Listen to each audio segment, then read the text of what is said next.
A'udzubillahi minasyaitonirrajim. Bismillahirrahmanirrahim. Assalamualaikum warahmatullahi wabarakatuh. Alhamdulillahirabbil alamin. Alhamdulillahilladzi bi ni'matihi tatimmus shalihat. Alhamdulillahilladzi hadana li hadza wa ma kunna linahtadiya laula an hadanallah. Asyhadu an la ilaha illallah wa asyhadu anna Muhammadar Rasulullah. Allahumma salli ala Sayyidina Muhammad wa ala ali Sayyidina Muhammad.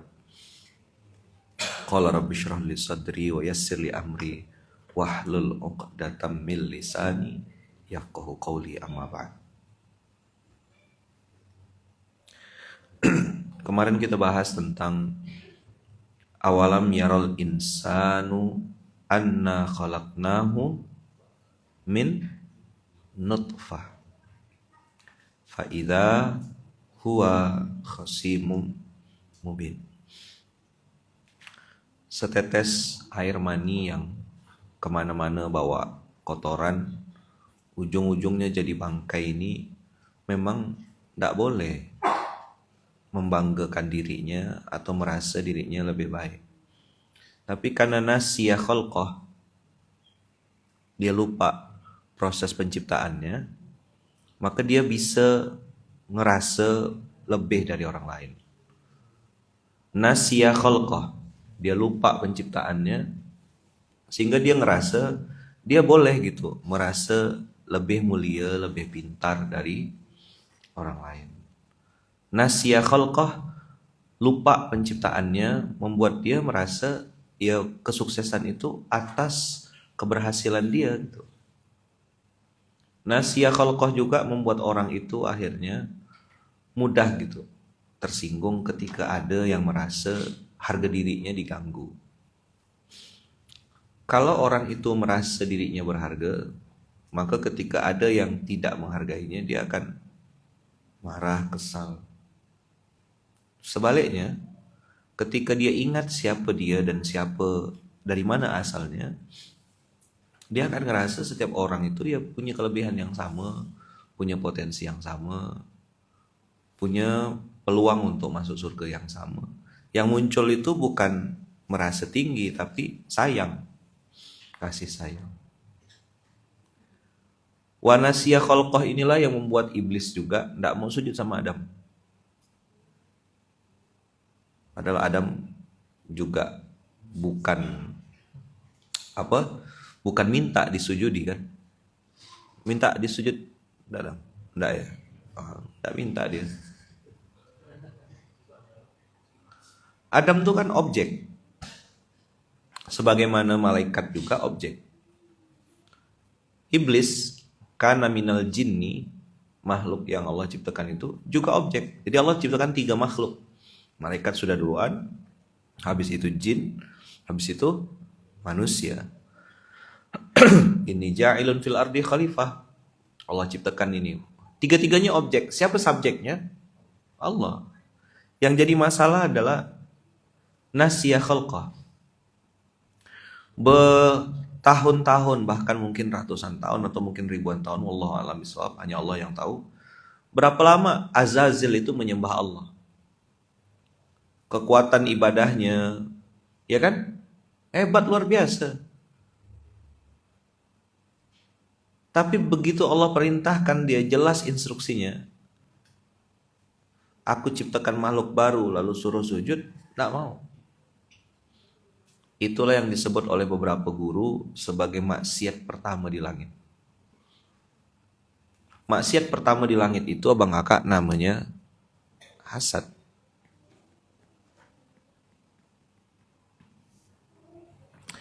Inilah PR kita tiap hari nih.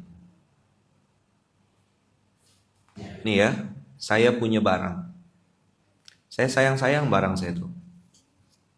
Lalu saya anggap barang ini barang yang menurut saya baik. Saya pegang gitu. Sampai suatu hari ada orang yang punya barang yang sama dengan yang saya pegang. Apalah rasanya? Ketika rasa memiliki itu kuat sekali gitu. Ini punya aku, ini punya aku. Ketika ada orang yang punya barang yang sama, kita mulai ngapa? Kenapa pula dia punya juga?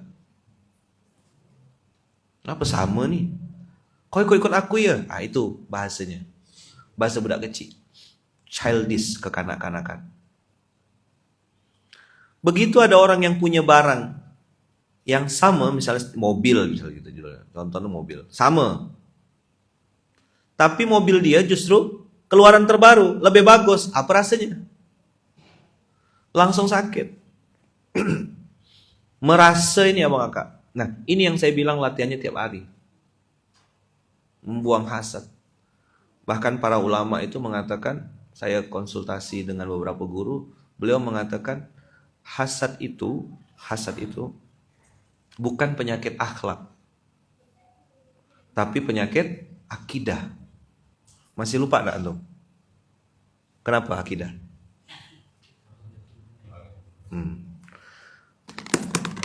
Bahasa definisinya abang kakak, hasad itu karahiyatun ni'mah alal mun'ami alaih. Ketidaksukaan seseorang terhadap nikmat yang diberikan kepada orang lain. Jadi saya tak suka kau dapat nikmat atau dapat rezeki lebih. Itu aja intinya hasad. Ditambah takrifnya itu wa iradatu izalatuhu. Dan keinginan supaya nikmat itu hilang dari orang lain. Itulah yang disebut dengan hasad. Nah, diterjemahkan pakai SMS. Suka melihat orang lain susah, susah melihat orang lain senang. Senang melihat orang lain susah, susah melihat orang lain senang. Udah? Nah, karahiyatun ni'mah alal mun'ami alaih, ketidaksukaan seseorang itu terhadap nikmat. Tarif itu apa ya, Man? Definisi. Dari kata-kata ain ra fa. Ta'rif, definisi. Karahiyatun nikmah alal mun'ami alaih, ketidaksukaan seseorang terhadap nikmat yang didapat oleh orang lain itu secara tidak langsung, kata para ulama, itu adalah karahiyatun mun'im. Jadi gini, si A dapat nikmat, B juga dapat nikmat.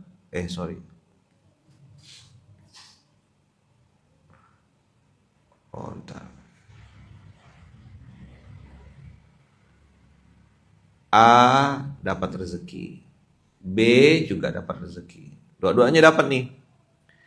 Yang dipermasalahkan adalah ketidaksukaan A terhadap nikmat yang didapat oleh si B. Dia tak suka nih. Ngapa dia dapat lebih? Kata si A. Padahal abang kakak, dunia ini sebenarnya kan wang sinawang. Ngerti istilah wang sinawang kemarin ya? Nih, saya tulis angka begini. Berapa tuh? Tergantung. Kalau dari sebelah saya nengoknya 6. Tapi kalau dari sebelah abang kakak bisa jadi 9. Yang ditengok kan objeknya sama. Bisa enggak jadi 9 ini? Bisa. Tengoklah dari sebelah sana. Kalau dibalik gitu jadi 9. Saya nengok abang lebih enak, abang nengok saya sama. Tapi yang mau kita tekankan pagi hari ini adalah ketidaksukaan A terhadap nikmat yang didapat oleh B, itu masalah asalnya bukan masalah akhlak. Begitu kata para ulama. Saya pun datang nanya konsultasi sama guru.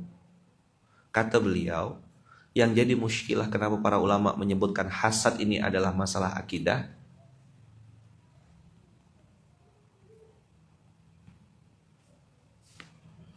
Kenapa disebut masalahnya masalah akidah? Karena ketika A tidak suka terhadap nikmat yang B, secara tidak langsung dia tak suka kepada pemberi nikmat.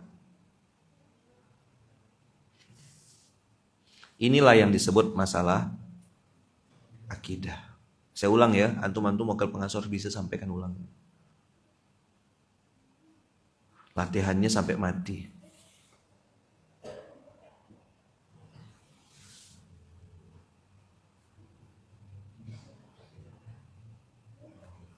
Sampai mati latihannya.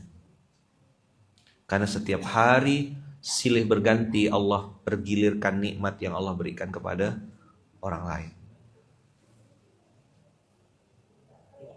Jadi ketidaksukaan kita kepada nikmat yang diberikan kepada orang lain itu secara tidak langsung nikmat itu kita tak suka dan tak ridho karena nikmat itu yang memberikan adalah Allah. Ta'rif hasad tadi apa Ustaz? Definisi ketidaksukaan kita terhadap nikmat yang diberikan kepada orang lain. Dan ada keinginan kita supaya nikmat itu hilang. Misalnya kalau orang habis nikah tuh kita pengen dia cepat-cepat cerai gitu. Ada yang baru datang pula ya. Insya Allah kita doakan sakinah mawaddah warahmah ya. Siapa baru datang Jib? Oh. Ijul. Habib Ijul. Jadi bagaimana ya man cara nyikapinnya? Cepat-cepatlah berbahagia dengan kebahagiaan orang lain. Tiap hari latihan ini sampai mati. Ketika ngelihat ada orang yang dikasih rezeki lebih sama Allah, lebih bagus mobilnya, lebih bagus cincinnya, lebih bagus kendaraannya,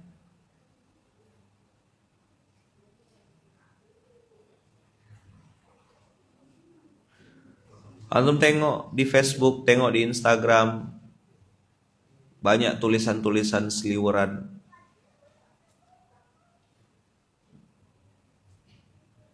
Luar biasa Bang Kakak.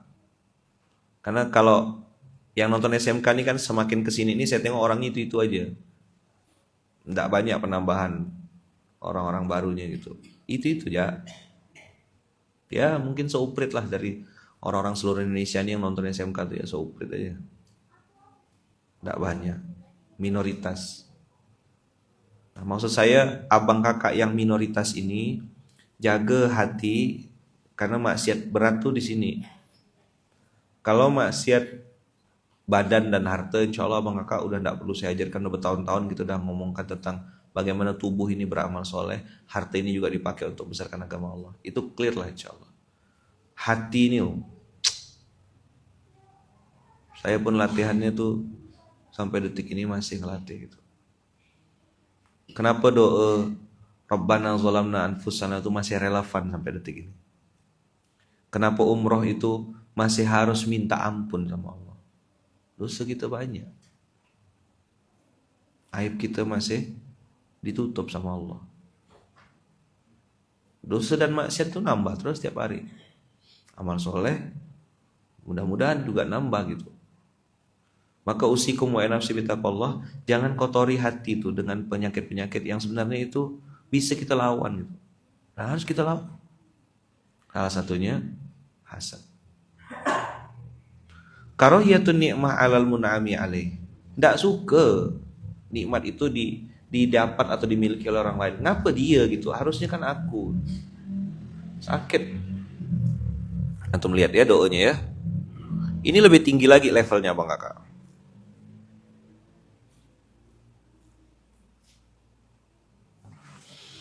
Surat Al-Hasyr, surat ke-59, ayat 10. Coba buka. Ini juga ayat antik, menurut saya antik.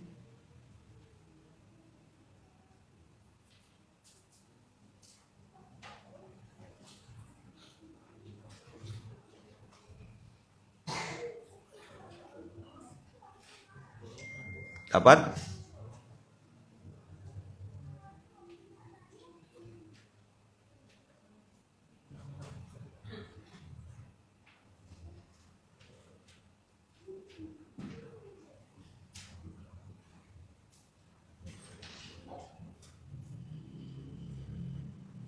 Ya. Dapat enggak? Surat 59 ayat 10.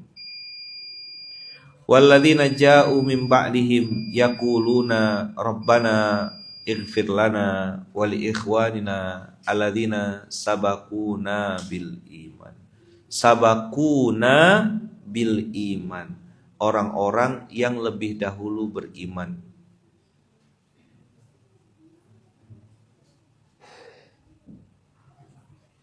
Sabaquna bil iman lebih dahulu beriman, berarti kan sudah dulu dapat nikmat. Mungkin ada di antara kita yang ngerasa dirinya sudah lebih lama di dakwah, tapi hidupnya gitu-gitu aja. Ada orang yang baru join di dakwah ini, lalu Allah munculkan ke permukaan dengan sangat cepat. Ada perasaan kita, kok dia duluan ya, dari kok aku lama. Aku lebih senior daripada dia, aku lebih tua daripada dia. Kenapa aku tidak dapat seperti dia? Itu setan dulu tuh ganggu keikhlasan kita. Maka di Masjid Kapal Munzalan ini saya pun latihan juga gitu untuk tidak merasa memiliki. Itulah kenapa ada SPA. Semua punya Allah. Yang memiliki barang-barang di tempat ini adalah masjid. Jadi kita ngapain ayaman? Hak pakai aja.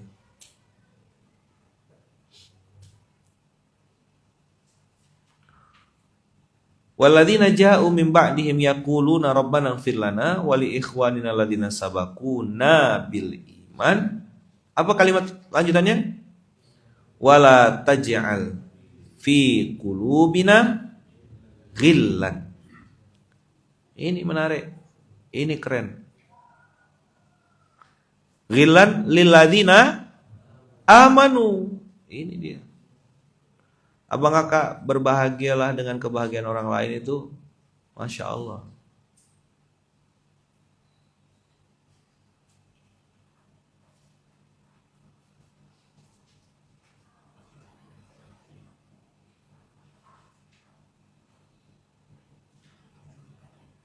Luar biasa memang ujian tentang hasad ini.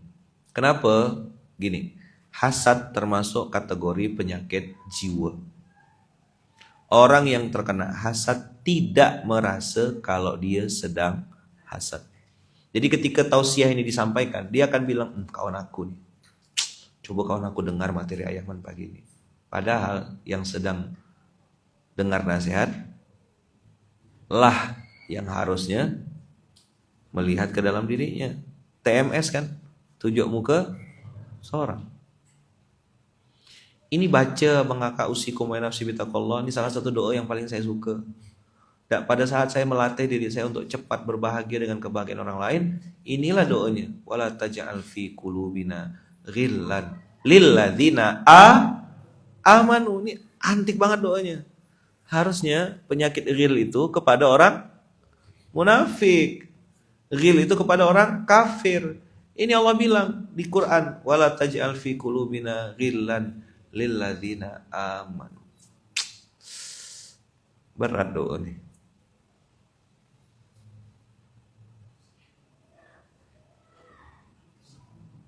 Cuman orang yang kita kenal, misalnya dulu mungkin kita anggap dia di bawah kita, hari ini dia jauh di atas kita, melampaui kita.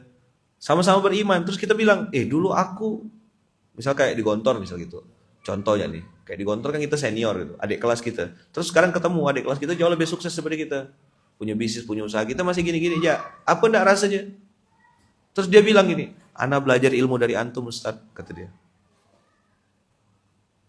Terus kita ngerasa,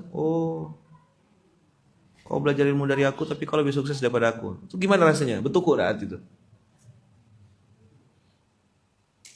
Mulai kita dengki kan? Padahal sederhana aja rumusnya. Cepat-cepatlah berbahagia. Gimana caranya? Ikut doakan. Alhamdulillah, Masya Allah, Barakallahu fikum. Barakallahu fi umrik, ya kan? Pokoknya Barakallah lah. Kemarin ada kalimat lagi yang baru saya bilang, Allah yarda alaik. Waktu di Mekah, di Madinah, Mekah banyaknya. Di Madinah juga ada di Raudhah. Para petugas-petugasnya itu mengatakan, kum ya mama, kum yal hajj, Anisa wara, perempuan-perempuan di belakang. Allah yarda alaik, semoga Allah meridhoimu. Kalimat itu keren menurut saya. Allahu yarda alaika. Boleh gak Allahu yarda alaina? Rabbana ighfir lana wa li ikhwanina alladzina sabaquna bil iman wala taj'al fi qulubina ghillan lilladzina amanu. Ayat ini nyambung dengan materi yang kemarin.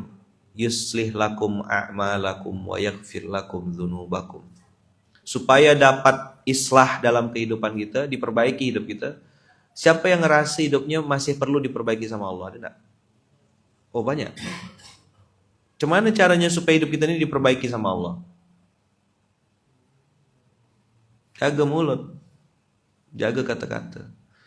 Mencaci maki, marah, mengumpat, mendamprat, mencarot kata orang Melayu, itu enak emang. Itu memuaskan nafsu sesaat.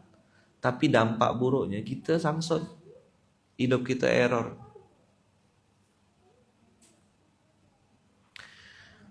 Yuslih lakum a'malakum wa yaghfir lakum dzunubakum.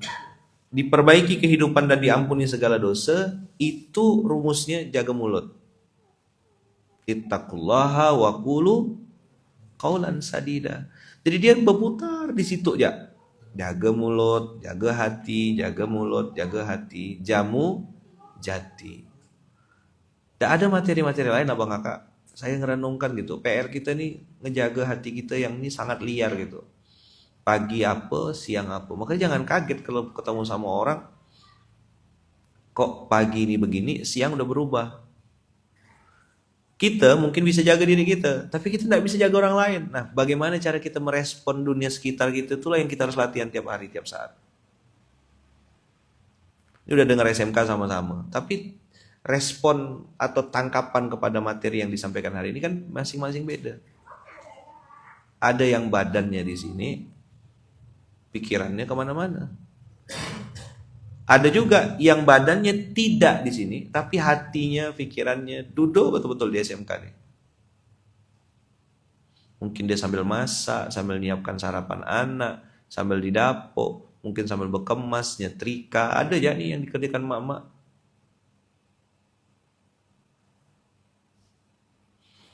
Maka usikum wa nafsi bitaqallah, satu-satunya orang yang bisa kita paksa adalah diri kita sendiri. Kita tidak bisa paksa pasangan kita, bang kakak. Paksa istri kita tidak bisa. Paksa suami kita tidak bisa. Ya udah, kau baik, aku baik, kau jahat, aku tetap baik.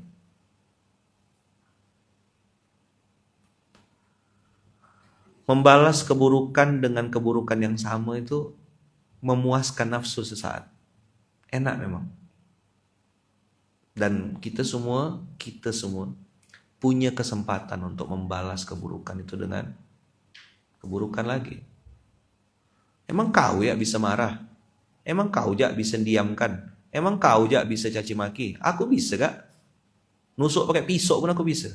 Kan gitu. Tapi kita tidak pilih itu. Kita tidak lakukan itu. Coba jawab jujur. Enak gak melampiaskan nafsu itu dengan menyerang balik orang yang menyerang kita? Enak gak?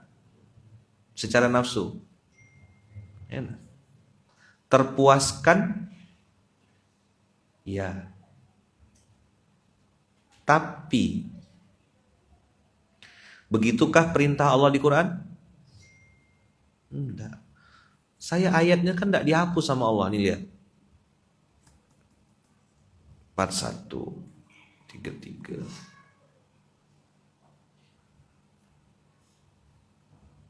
Buka 4134. Wala tastawil hasanatu walas sayyi'ah idfa' billati hiya ahsan fa idzal ladzi bainaka wa bainahu adawatun ka'annahu waliyyun hamim. Kata Allah, al-hasanah dengan as-sayyi'ah tidak sama. Berbuat baik sama orang yang baik sama kita, itu kewajiban biasa. Gimana caranya berbuat baik sama orang yang udah jahat sama kita? Temenung, saya pribadi pun bergetar lutut.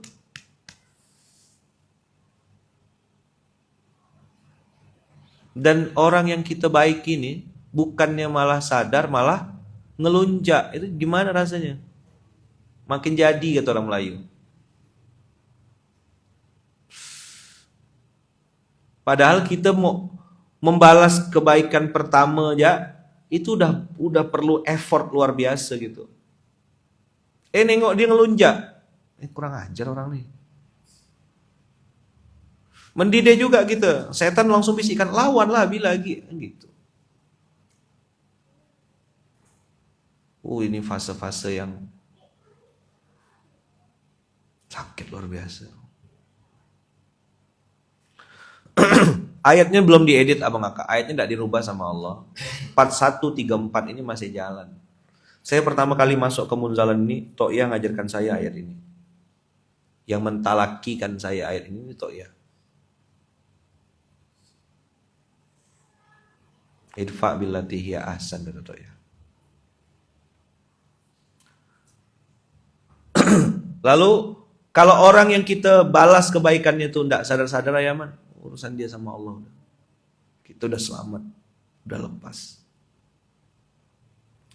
Fa'idha alladhi bainaka wa bainahu adawatun ka'annahu waliyun hamim.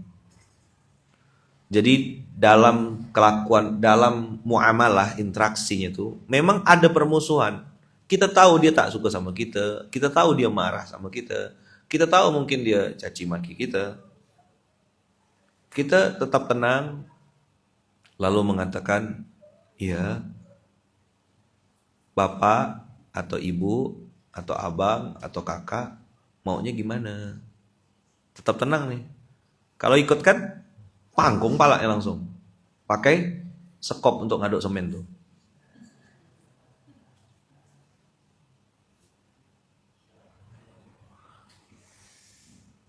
Abang, kakak, atau bapak atau ibu maunya gimana? Dia ngomong, oh oke. Ya, saya minta maaf. Tapi yang ngomong, ya, insya Allah. Bisa antum kayak gitu. Ini ayatnya. Saya tak ada urusan sama orang yang di depan ini. Tebayang tuh 4134. Idfa billati hiya ahsan. Minta maaf ya bu. Minta maaf ya kak. Termasuk juga sama pasangan kan.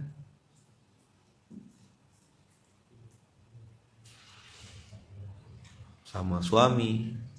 Sama istri. Minta maaf. Nggak rugi minta maaf. Alhamdulillah kami merasakan ujian ini. Iya, cuma kakak aja yang merasakan ujian ini. Yang lain itu tidak ada. Kami semua tidak kena ujian ini, tidak ada. Cuma antum aja yang merasakan ujian ini.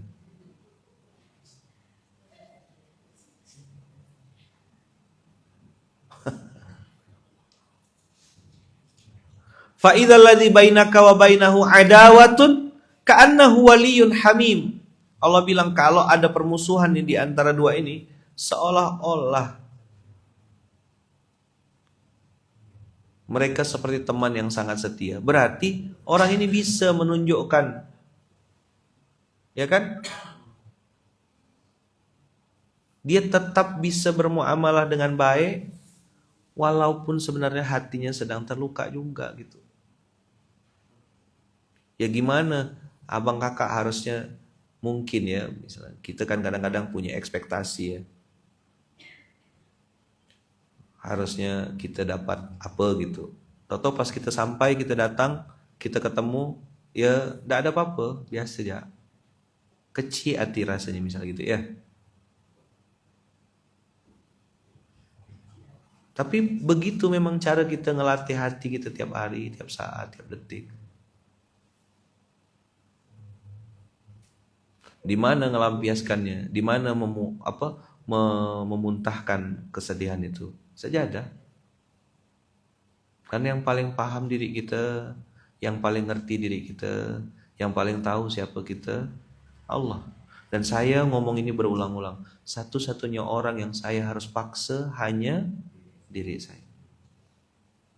Ada kalimat hiburan lagi abang kakak yang saya sekarang sedang tancapkan ke dalam diri saya. saya tidak akan dihisap oleh Allah berdasarkan apa yang orang lain lakukan terhadap saya. Saya hanya akan dihisap oleh Allah tentang apa yang saya lakukan kepada orang lain. Apa yang orang lain lakukan kepada saya itu menjadi tanggung jawab dia di hadapan Allah, siapapun dia orangnya. Begitu juga sebaliknya, apa yang saya lakukan kepada orang lain, itulah yang jadi pertanggungjawaban saya di hadapan Allah nanti. Nah, ayat 35 lah yang bikin saya nih masih belajar abang kakak. Saya bilang saya masih belajar. Saya ulang kalimatnya ya. Saya tidak akan dihisap berdasarkan apa yang orang lain lakukan terhadap saya. Saya hanya dihisap atas apa yang saya lakukan kepada orang lain. Berbuat baik, lakukan kebaikan, baik lagi, terus baik lagi, baik terus. Makanya ada jangan bosan jadi orang baik. Wa ma yulaqqaha illal ladzina sabaru. Wa ma yulaqqaha illa dzu hazzin azim.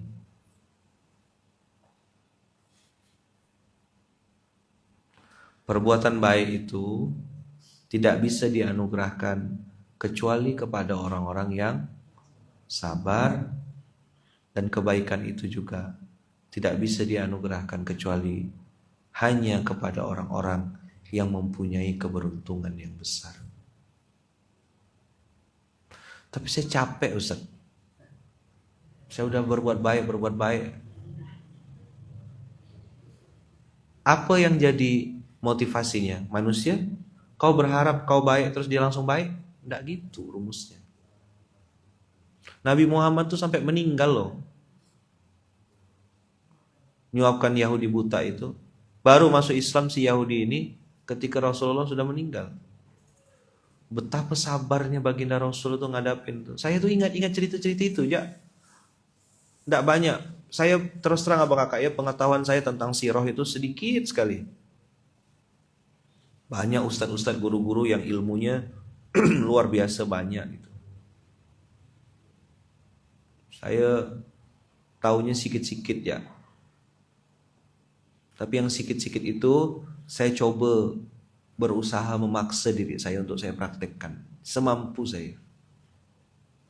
Dan di antara sekian banyak sirah nabawiyah yang saya pernah dengar dan saya pastikan itu benar, saya dengar dan itu benar, ada 3 yang paling menghujam gitu, dan itu Masya Allah tabarakallah lah.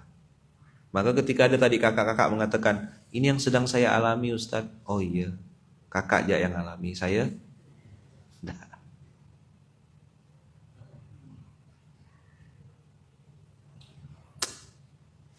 Satu apa yang sering saya ceritakan tentang Yahudi buta yang mengatakan di depan Nabi Muhammad, Muhammad itu pendusta, Muhammad itu penipu, Muhammad itu pembohong. Kalau dia merasa dirinya Rasul, kalau dia merasa dirinya itu sudah pernah ketemu Allah, kan ditampar orang itu. Aku ini udah ketemu Allah, tampar gue ya pang gitu, langsung gitu ya. Isra Mi'raj aku udah ngalami kata Rasulullah, kan dia bisa ceritakan bukti-bukti kebenaran kerasulannya. Rasulullah Rasul beneran kan? Bisa enggak dia ceritakan kebenaran tentang benarnya kerasulan Muhammad itu kepada orang itu? Bisa enggak? Bisa sekali. Tapi kenapa Rasul enggak melakukan itu? Nyontohkan sama kita-kita. Enggak selamanya kejahatan tuh harus dibalas dengan inilah yang disebut dengan kana khuluquhu Quran. Akhlaknya itu akhlak Quran.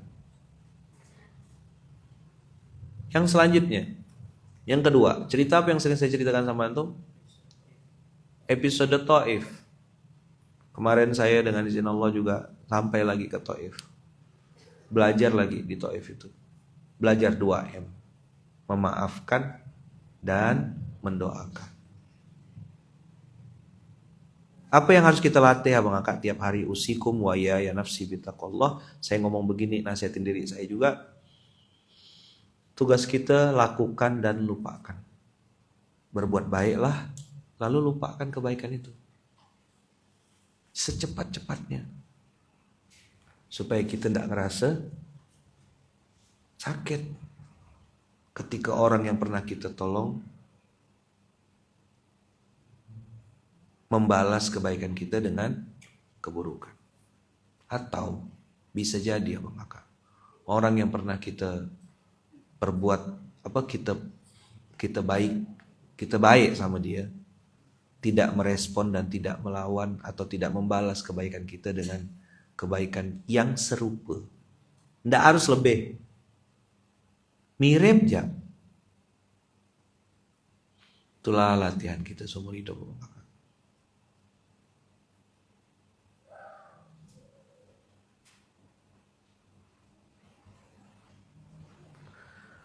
Sampai kapan Ayaman kayak gini? Sampai kapan Ayaman? Hah? Ya enggak lama. Cuma sampai mati. Kalau matinya nanti siang kan tinggal 1, 2, 3, 4, 5. Tinggal 6 jam. Kalau matinya siang. Kalau matinya jam 9, ya tinggal 2 jam. Sebentar lagi kok. Ada yang mau mati jam 9? Lumayan loh. Hari Kamis nih. Atau besok hari Jumat habis Al-Kahfi mati gitu.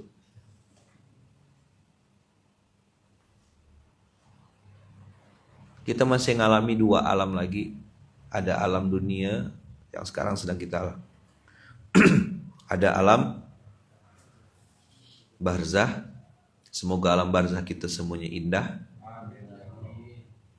Amin ya rabbal alamin. Dan nanti di alam akhirat, maka Allah bilang wa ma yulaqaha, dan sifat-sifat baik itu melawan keburukan dengan melawan keburukan dengan kebaikan. Idfa billati hiya ahsan. Kamu bertemu dengan mereka seolah-olah kau adalah teman yang akrab, tidak terjadi apa-apa.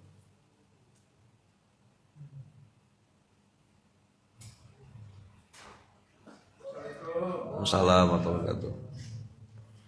Wa ma yulaqaha illal ladzina sabaru wa ma yulaqaha illa dzu hazzin azim. Itu abang kakak tidak akan terjadi kecuali orang-orang yang memang dipilih oleh Allah. Satu, dia sabar. Yang kedua, dia punya keberuntungan yang besar.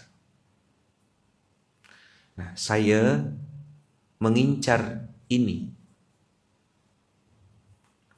4135 ini. Karena saya sudah coba dagang dengan cara biasa, profitnya terbatas sama kakak. Margin dalam bisnis itu terbatas. Coba lihat. Abang kakak jual korket. Berapa modal bikin korket? Anggaplah 1000. Bisa jual 100.000? Siapa nak beli korket 100.000? Hah? Abang kakak punya rumah, ya kan? Lalu jual, misalnya pasaran sekitarnya, contoh rumah itu 500 juta. Abang kakak jual 1 1,5 M. Ada yang mau beli?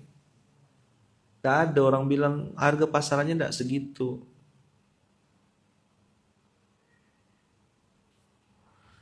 Tapi Allah bilang, kalau kau bisa berbuat baik sama orang yang jelas-jelas jahat sama kau, dapat untung yang besar. Nah, bagaimanalah kita, abang kakak, berbuat baik sama orang yang sudah banyak berbuat baik sama kita? Masa iya gitu, hanya karena 1-2 kesalahan kecil yang itu juga tidak prinsip dan tidak syar'i, kita nyimpan dendam berhari-hari, berminggu-minggu, berbulan-bulan, bertahun-tahun, dapat apa? Tapi kan saya tidak bisa paksa juga. Kita tidak bisa maksa orang lain untuk merubah dirinya. Dialah merubah dirinya sama Allah. Maka tadi kalimat yang saya bilang, saya tidak akan dihisap berdasarkan apa yang orang lain lakukan kepada saya. Kita tidak akan dihisap, Abang Kakak. Orang lain tuh mau salto-salto jungkir balik, nak mampus ke dia, tidak dihisap kita. Kita hanya dihisap berdasarkan apa yang kita lakukan kepada orang lain. Itulah kenapa 2L itu penting, Abang Kakak. Lakukan, lupakan. Supaya apa? Supaya bisa belajar lebih ikhlas dalam berbuat. Supaya bisa lebih ridho terhadap ketetapan Allah. Supaya kita lebih sabar menghadapi kehidupan ini. Itu ya rumusnya. Dan semua itu ilmu hati. Pikiran, perasaan, kesadaran. Dan Allah Rabbul Alamin, dialah hakimnya. Dialah wasitnya. Dialah yang menentukannya.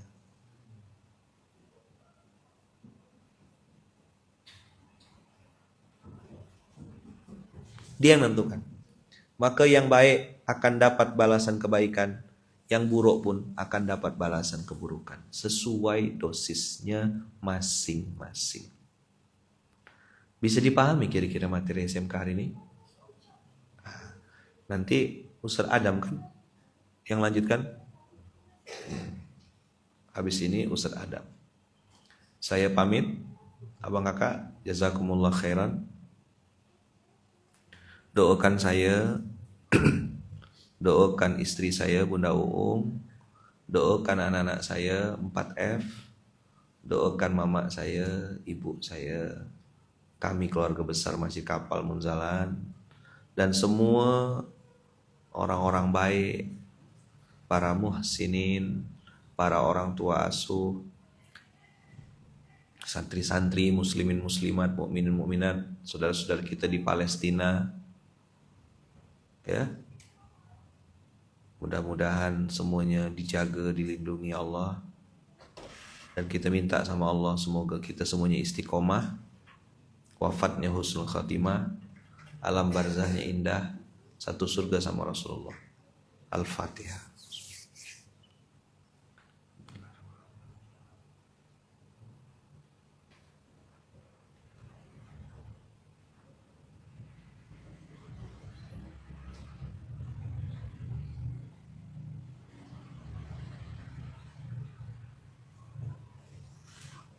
Amin. Amin Allahumma amin. Terima kasih banyak Abang Kakak. Silakan Ustaz Adam untuk melanjutkan. Assalamualaikum warahmatullahi wabarakatuh.